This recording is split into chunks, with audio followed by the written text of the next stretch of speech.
Hello, folks. Welcome to Underlords Universe. This is a place where I gather, oftentimes with my fellow creatives, Brent, Josh, etc.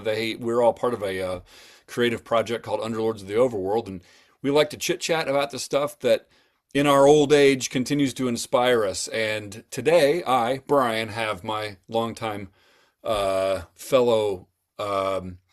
Music fan and horror fan, Travis, going by St. Patrick today, because we are recording this on St. Patrick's Day, which happens, by the way, to be my brother's birthday. So happy birthday, Oh, Brent. happy You'll birthday. probably see this as soon as I post it.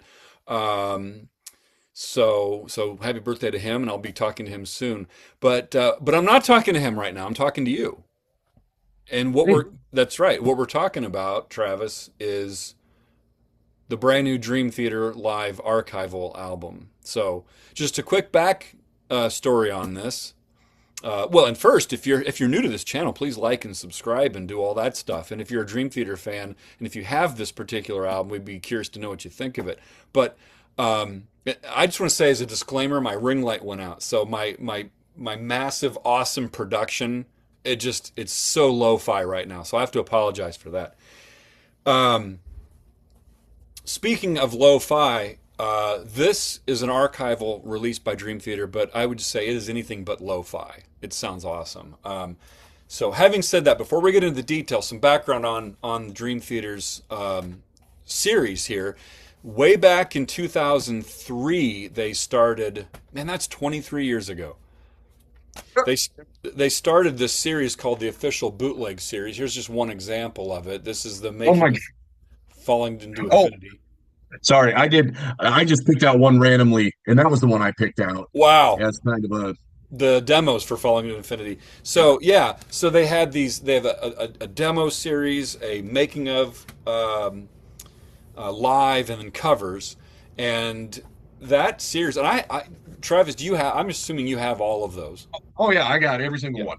Same here. Same here. And they ran those from 2003 to 2009.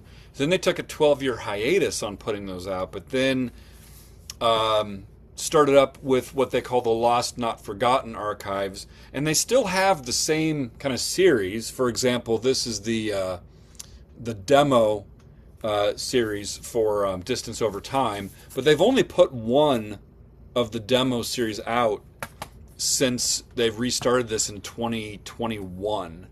All of the others have been live. So, including obviously this new one. This is live in Tokyo. It was recorded on August 8th of 2010 as part of the Summer Sonic Festival they hold in Japan. So it's a shorter set list, but it is the full show, and it's Mike Portnoy's final show before he left the band. So It even says that right there, the hype sticker, which was on the front. I take those and I kind of find an empty space and I put it in there. It says his last show before he rejoined. uh huh, uh huh, Yeah. yeah. So yeah, I really didn't know what to make of this because it's really heavily focused on the Black Clouds and Silver Linings stuff. I mean, number one, they're promoting that album. That was his last tour before he left the band. And it's a shorter set list. So it's four songs from Black Clouds and Silver Linings, one from Images and Words, and not even the. Well, yeah. No. It's one. Okay, let me restate this. It's one It's every track. song from Black Clouds except for Shattered Fortress. And wait, is that the only one? No.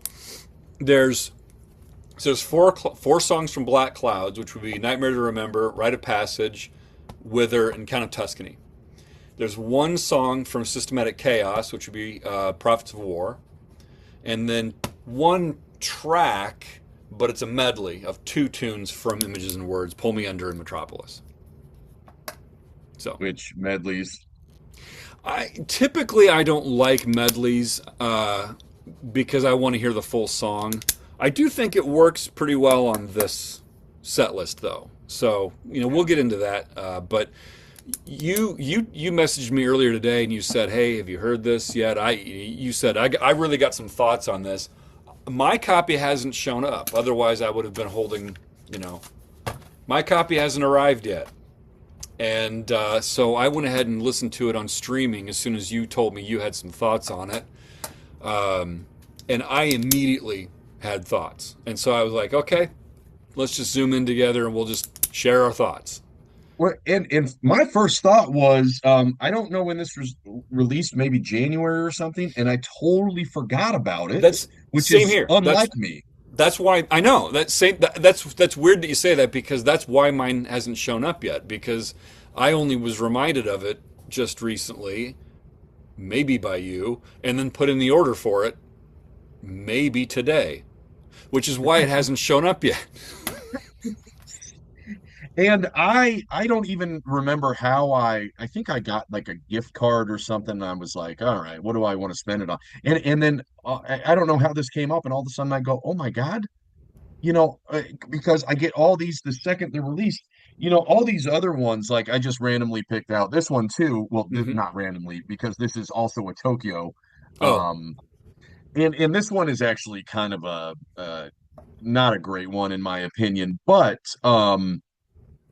when I first got into Dream Theater, so I was a latecomer. I got in around Scenes from a Memory, and even then, I got into it because my friends, they were like going to a show, and I was like, "Oh, I've heard some Dream Theater. That's kind of cool." They're like, "Want to go to the show?" I was like, "Sure." And it was in Milwaukee, so it was a 3 hour drive. It's like, "Hey, hang out with some friends, see this band that seems like they might be cool." I think I've Hmm. told this story before.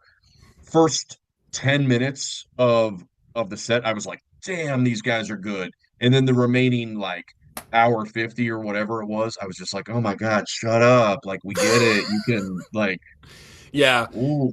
But slow going, all the good parts from that concert seeped into my mind, and I was like, I bought Scenes from a Memory, and then I would go back and listen to it, and I would always stop at track 4, which was the I can never remember the title, which is where they really start going into track 5, maybe. Anyway, um, and it wasn't until about 2004 when Train of Thought came out, Hmm. and I was like, it was more metal, a little more straightforward. It was definitely still prog. And I really started to delve into it. And I learned about these official bootlegs. And I didn't have a whole lot of money. I was working as a substitute teacher at the time and a fucking call center. And essentially, and so I would always just kind of save up my money and budget. I was really good at budgeting. And I knew that if you bought 3 of these, I still remember it was, I think, 6.95 shipping. But if you bought more than 3, it shot up to like 10.95. So I would buy 3 at a time and then kind of, Interesting. and eventually I got all of them. So I didn't realize that you had gotten into them after they had started the official bootleg series.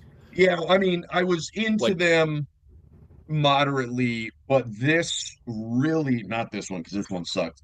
But the like the yeah, making of Scenes from a Memory, which I was just like, what kind of band releases something like I that? know.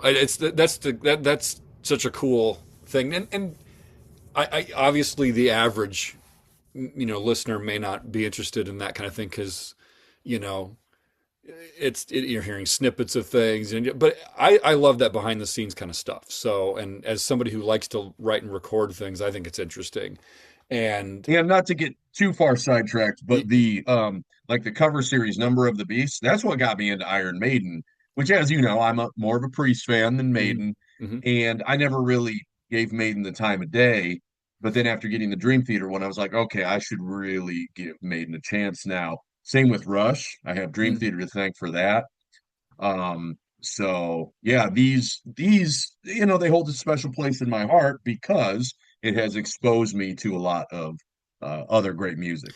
Yeah, and I want to say before we get into the details on this specific release, um, I got into Dream Theater.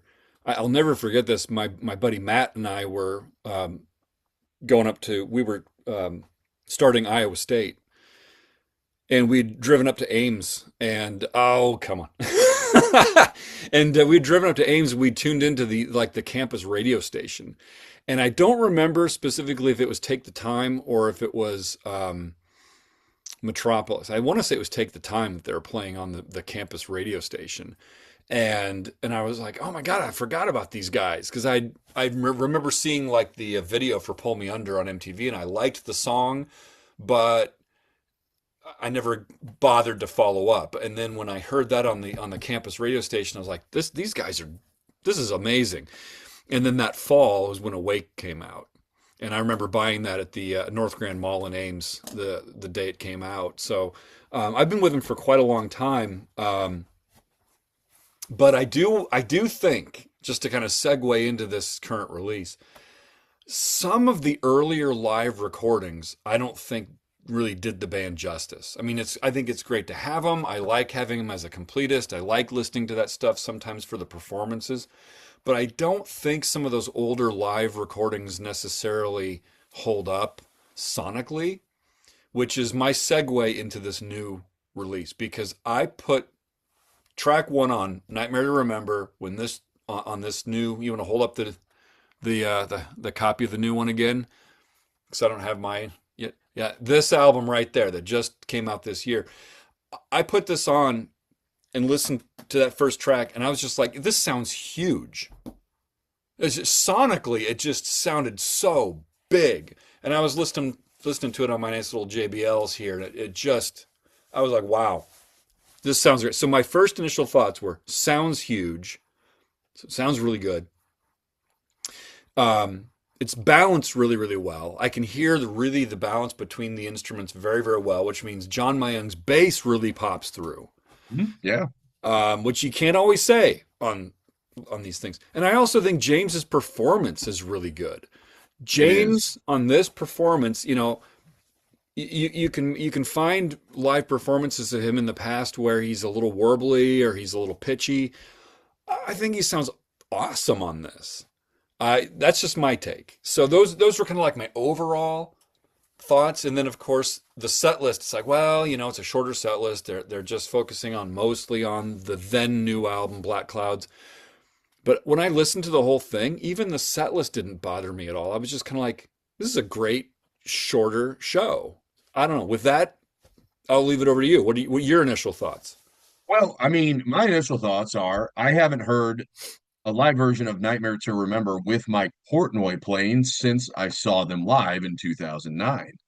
Mm. So, immediately I was like, okay, I got to listen to this because Black Cloud's one of my least favorite Dream Theater albums, largely because of the lyrics. Uh, They can be a little I mean, corny.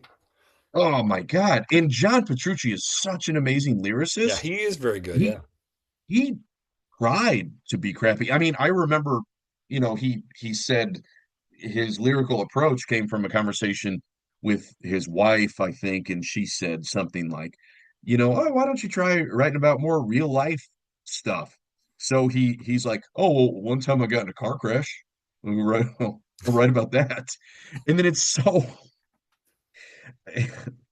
anyway, I'll, I'll get to more of that later. Long story short, I never really liked the song. When it came out, I was so heavy into my Dream Theater fandom. I'm like, yeah. And then once I really stopped and thought about it, I was like, no, no, actually, no. Um, it, it the Sorry, now I'm getting completely here. I Because got it now. I okay, got it. go. You're on. When Dream Theater sans Mike Portnoy put Nightmare to Remember in the set list, I was like, oh my God, guys, why would you do that? And then I was like, wait a minute, what are they going to do with the Portnoy vocals? And hearing James do that kind of snarling, day after day, and I was going like, okay, I never had a problem with Portnoy's vocals, but hearing James do that made me appreciate the song a little bit more, not a lot more. And I was like, Mhm. okay, I can kind of enjoy this more. So when I listened to this, I was like, what am I going to think? Never had a problem with Portnoy's vocals. And then his vocals came on, and I was like, oh, in retrospect, I now kind of have a problem, but not so much with the growling, just with the fact that it doesn't fit with the dingy ass lyrics. That's my thing. And I've never, whether it's the studio version or this live version, um, the day after day, night after night, those lyrics just to me don't they don't call for a delivery like that, which is why I think, and I agree with you, live versions with James doing that, it actually just makes a little bit more sense. However, having said that, I'm one that I think there's a little bit of comedy in there. It's not intentional, of course, but I think it's a little funny. Mike on this one, he says, like he's talking to the audience, he says, are you ready for this? Here we go. And then day after day. It's like I just get a little bit of chuckle out of it. But that aside, I have always absolutely loved the music and the melodies in that song. Um, the that section where I lay half awake, and all the panic inside starts to fade. The Beautiful the beautiful agony. agony part, like I just get chills on that part of the song, and so I love the song. I've always loved the song, despite that little kind of goofy And I bit. do like the song. I mean, most of the lyrics I just don't think really fit, like stylistically, it definitely has some great parts. That is a Yeah, great part you talk about, yeah. So Uh, here's the thing. Here's the thing. Obviously, the song "Wither" is about writer's block, and it's like, is that actually? I mean, are we kind of lyrically kind of seeing at least little bits and pieces on that album where maybe that writer's block actually, like, it was real? Like, and it's kind of funny that only two albums later, John Petrucci's like, you know what we don't have enough of in this band? Songs about writer's block. And right. he then makes one of Dream Theater's best songs, A Bigger Picture, Hmm. which I'm pretty sure is about writer's block, right? I, I have to go back and take a look at it, but I trust you tend to focus a little more closely on lyrics than I do, so I'll take your word for it. I'm not sure, but yeah, that's a good point. So it is funny because I think Wither's lyrics are pretty cringy, for different reasons than A Nightmare to Remember. But but not only, I know we're skipping ahead here, but Hmm. the video, I can't help but think of the video. Do you remember the music video for Wither? Nope. It's just I think it's just like some live footage, but also backstage footage of the big emotional part, and I wither, and then you just see like Portnoy going like this. I'll have to pull it. I'll have to pull that up and watch it. I haven't seen it in so long. I So don't. the juxtaposition of the not so great lyrics, along with like where it's just like, oh, another show. I'm so tired. I So, which is a good point. If you're going to present something visually, you don't want to necessarily be off-putting about it. yeah. Um, so overall, though, let me ask you this: just generally speaking, what's your? I mean, do you give this live version of Nightmare to Remember a thumbs up, or is it one of those kind of like, kind of? It does have a lot of stuff going for it, but I would definitely take the I don't remember what the live album was called, but it was off of the Distance Over Time tour that they did that Yeah, down song. in South I America. think that's a much better version. I'll take that any day over this one. However, this isn't a bad version. It's just the cringy parts stand out a little bit more with the Portnoy vocals or Okay. whatever. So, And um, for me, I just get a little bit of a chuckle out of it, and then you know, um, so okay. How about rite of passage? okay. So around this time, I was reading the message boards pretty heavily. And Nightmare to Remember, man, everybody was trashing Portnoy left and right for his vocals. And I was just like, come on, like that's like the least offensive thing about the song, which now I've come around a little bit. Um, but a rite of passage, everybody was pretty much like, eh, like not a great song. Like, why do they have to put that in the set? Man, I've always And liked that song. I love that song, and Yeah. I don't know if you know this little fact. That main riff came from Mike Portnoy humming it. He's like, "Hey John, play this," and he goes, dun dun dun dun dun dun dun. And so that was a Portnoy driven riff, one of I the few. did not know that. Yeah. Did not know that. And Um, but speaking of music videos, mhm. I think the rite of passage music video is how people should do music videos.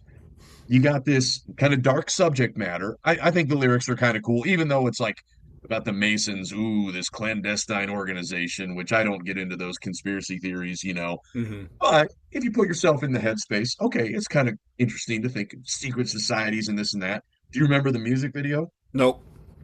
People in robes, doing some little ritual, and then they intersplice footage of the band just playing on a soundstage somewhere. And for some reason, it's snowing, which looks cool.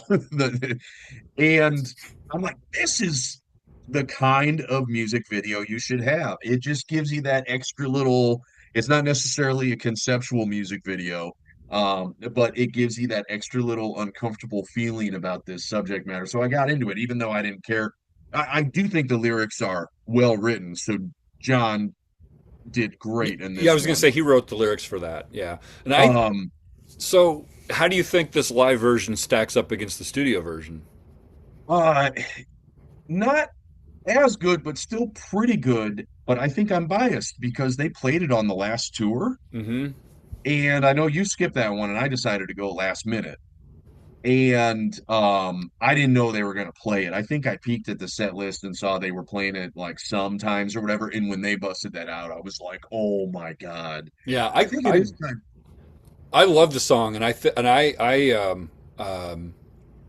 it sounds great on this live album. I think I was like big thumbs up for this. I thought it sounded massive.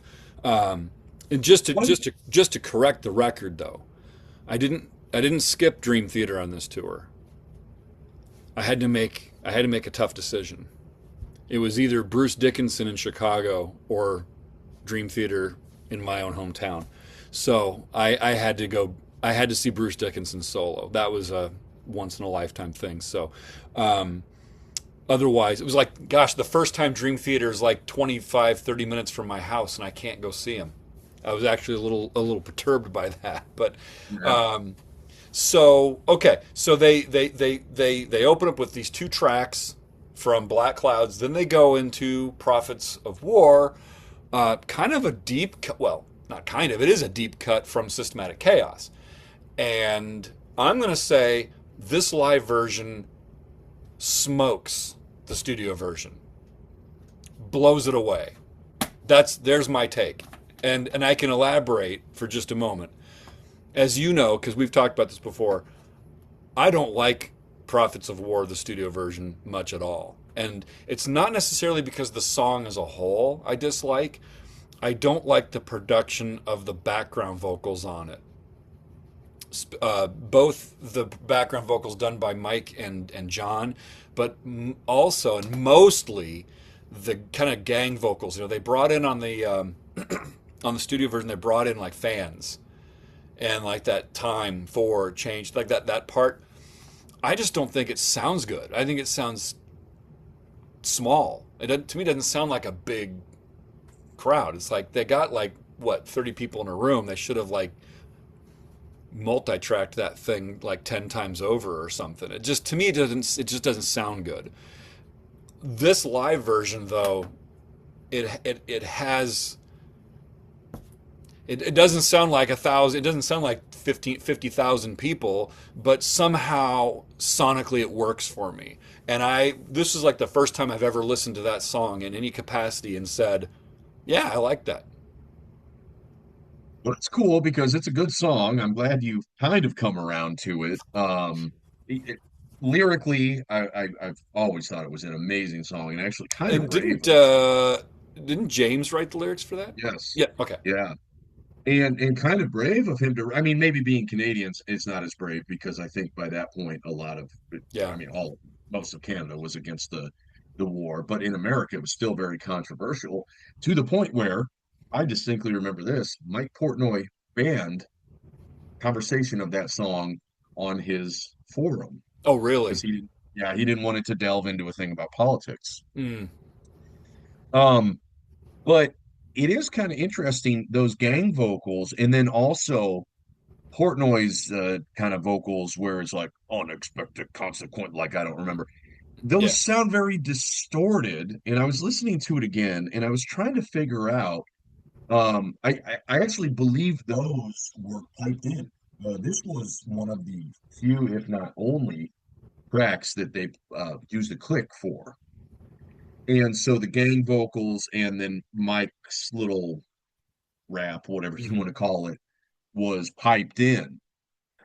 And it almost sounds like maybe on the recording, like they didn't have that on the track that was Hmm. recorded, and you're only getting the audio from the speakers or something. Yeah, so it's interesting. I'd like to know more about how all that was put together.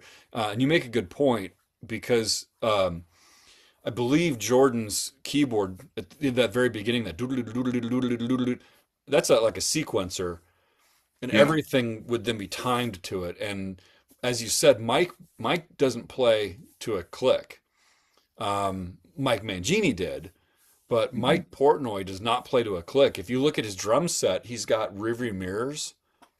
It's certain spots on the drum kit, and that's so he can see behind him the video screens, so he can make sure that what he's doing is in time with video, which I think is really cool. And It is really cool. And far be it from me to go on a tangent, yeah, but when they played a change of seasons on this last tour, the screens had a very specific emotional thing showing a woman getting on a plane that then crashes, which is what happened to Portnoy's that's mom, which yeah, inspired the song. And I remember looking at that and going like, whoa, this is like heavy for me, and I've never experienced anything like that. And for him to see hmm that every night, hmm I can't even imagine. I mean, yeah, anyway, that was just a side note, but yeah, he would have been looking in those mirrors at that every single night. yeah. But Prophets of War would be like the exception because of it, because Yeah. it's played to a sequencer. And so therefore, I think you're right. Some of that stuff would have been kind of piped in, and then it's a matter of like how it's mixed with the live stuff. And I just think sonically it just works. Like I'm actually like eager to listen to it again. Whereas the studio version, I'm just kind of like, yeah, I can kind of take it or leave it, you know.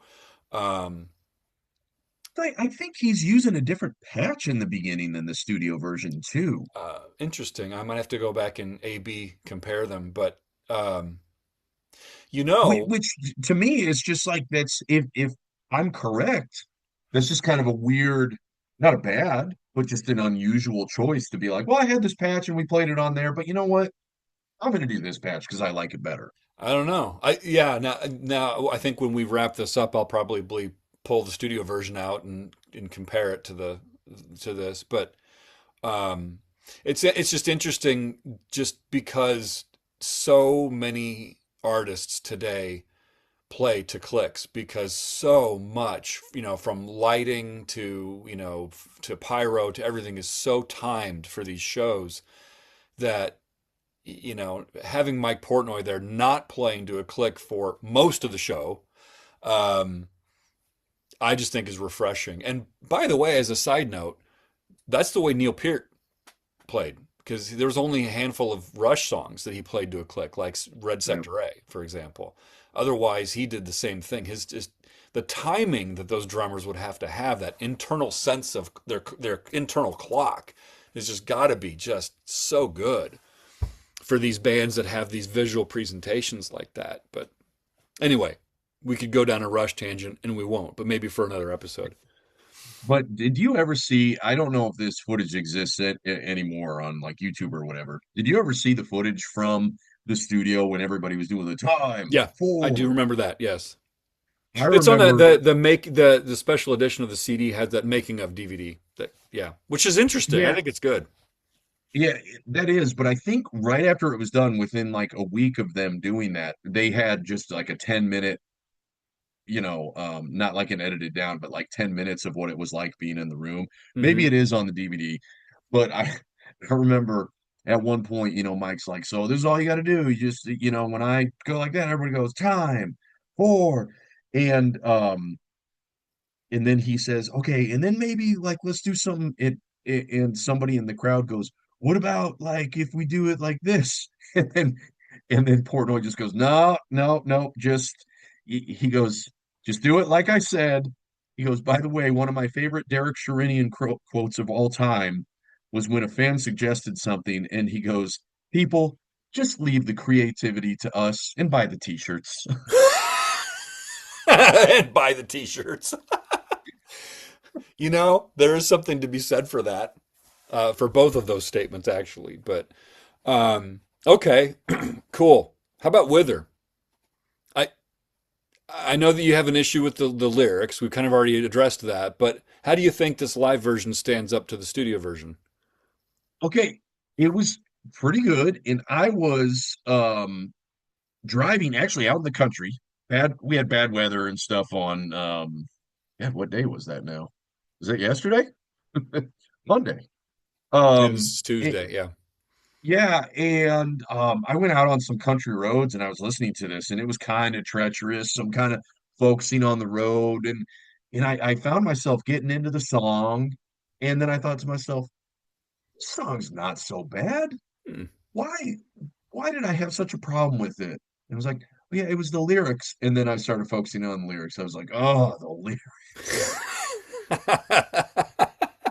I'll say this. I think that the way the keyboards kind of pop in this live version are really nice. I think there's an energy to this live version. Even though it's a slower song, it still has a certain energy to it, a certain feel, I should say.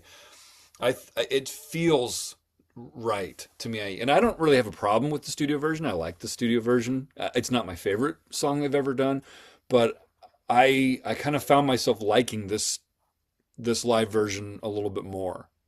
I think I So, do too. I mean, okay, you know what? I will have to say this.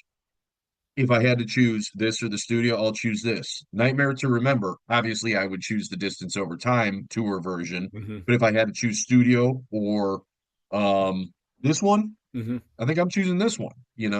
hmm There's Okay. something about the production of Black Clouds that just doesn't click with me, and I've never been able to figure it out because Yeah. Shattered Fortress, not that this is on there, but Right. when they played that, I think on Distance Over Time tour as well, um, they I listened to it, live. I was like, oh, that was actually pretty cool live. And then when they released the live album, I was like, this isn't a bad song. It's not a great song, but it's not a bad song. And then I went back, I was like, all right, I'm going to listen to all five studio versions in the hmm suite. And I got to Shattered Fortress and I was really looking forward to it. And I'm like, nope, nope, there's something about the production of Black Clouds that just doesn't do it for me. So yeah, Yeah. live versions on this, um, I'll definitely take that. Yeah. So is that also true for Count of Tuscany? Because Well, that this is another one I have quite a problem with. I do too. Because the lyric is again, this is one that has some cornball lyrics that sucking on his pipe. Oh. Oh yeah. Yeah, but Now wait a minute, man. That's not how it is.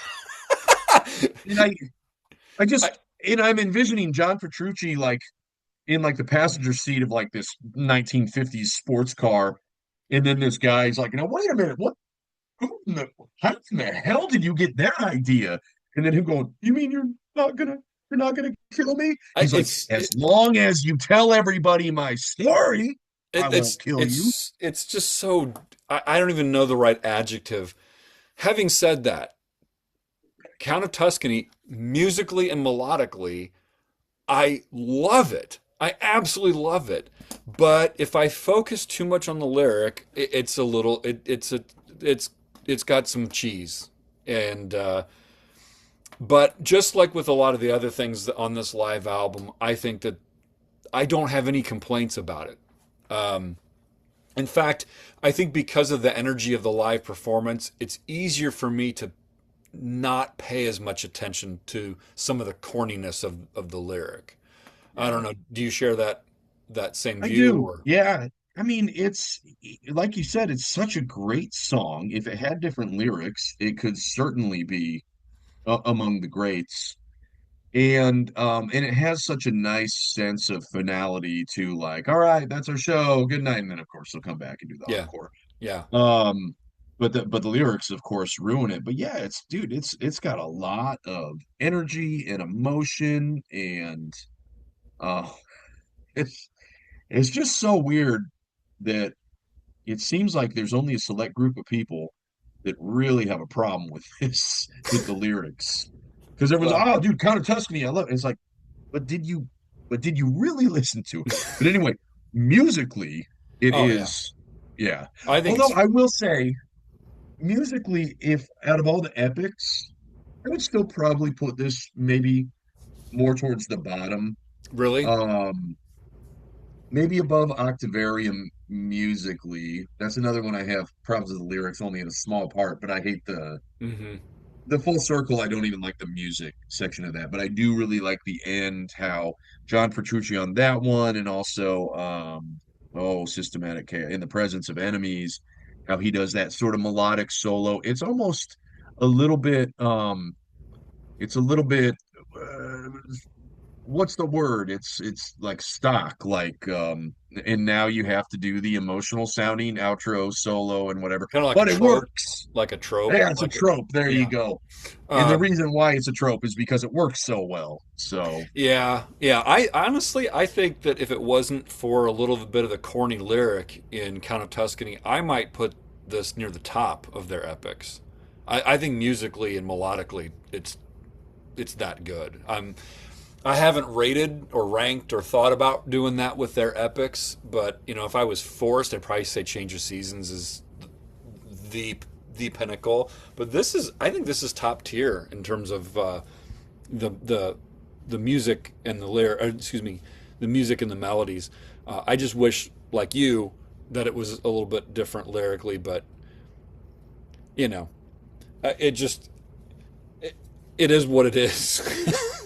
So I kind of get a little, again, a little bit of a chuckle out of it because, like you said, I get the same kind of visualization, like John in this car and this thing, and it just kind of becomes a little bit of an accidental comedy, a little bit for me. So it doesn't bother me a whole lot, but I do wish I do think John is capable of better lyrics and better storytelling. I mean, yes. he's Oh, proven it time and totally. time again. So, but you Yeah, know what? especially with the scene. Having said that, I do think it's a great tune, and I think this is a great version of it. So, It's next time you listen to it, try and think of it from the Count's perspective of like hanging out with this guitarist of this world famous band and just being so proud of your estate and the wine. hmm, And you're just driving down the country road thinking, like, I've made a new friend. And like, we're going to go play tennis. And it's going to like, and this is just like the perfect day with my new friend, only for the friend to just be like, I actually think you're a maniac and you're going to kill me. Like, that's going to actually hurt a little bit. yeah, I see where you're coming from. Okay, let's round this out with the final track, which is, of course, as we said earlier, a medley. Pull Me Under, and then it goes into Metropolis. I typically don't like medleys. I like to hear the song finished in its entirety. I do think it kind of works here, mostly because it's not one of those medleys that goes from song to song to song to song. It's just here's the first part of Pull Me Under, and then at a key spot they go into Metropolis. And not only do they play the whole of Metropolis, but they throw in a lengthy keyboard guitar duel in there, which I thought was really awesome. I thought that was great. So, um, you know, I don't have much to say other than great performances of these two tracks on two songs in this single track medley. And having said that, I'm just going to say I am really pleasantly surprised at this particular Lost Not Forgotten Live in Tokyo album. I give it a big thumbs up. I think it sounds awesome. And even though it's really heavy on the Black Clouds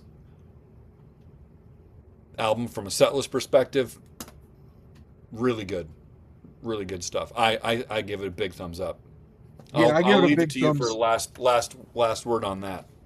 I give it a big thumbs up too. I'm not a big fan of the, guitar, the keyboard trade-off, unless it's from like the When Dreamin' Day Reunite album when they do that on Metropolis when they add Derek Sherinian in.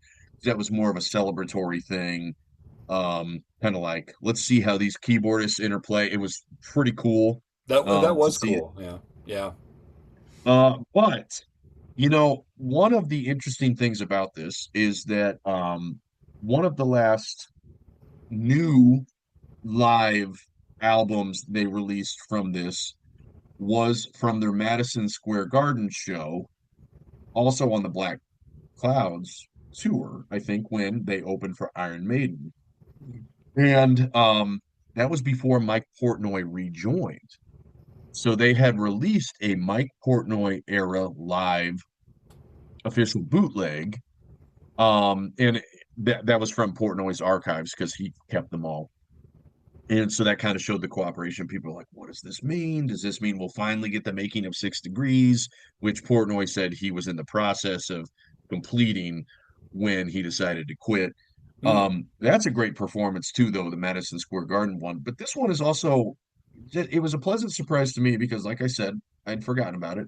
And also, it's cool now that everybody's moved on. And of course, I was sad when Mangini left. I was a big fan of him. I met him several times, and I was like, well, I just feel bad for him. I really loved a lot of the stuff they did with Mangini. But now that this comes out and Portnoy is firmly back in the band, and I saw the performance, and it was a great performance back in the fall, then it's just kind of like, okay, cool. We're just into releasing music, and we don't have to worry about band dynamics. And what does this mean? Does that mean Mangini's out?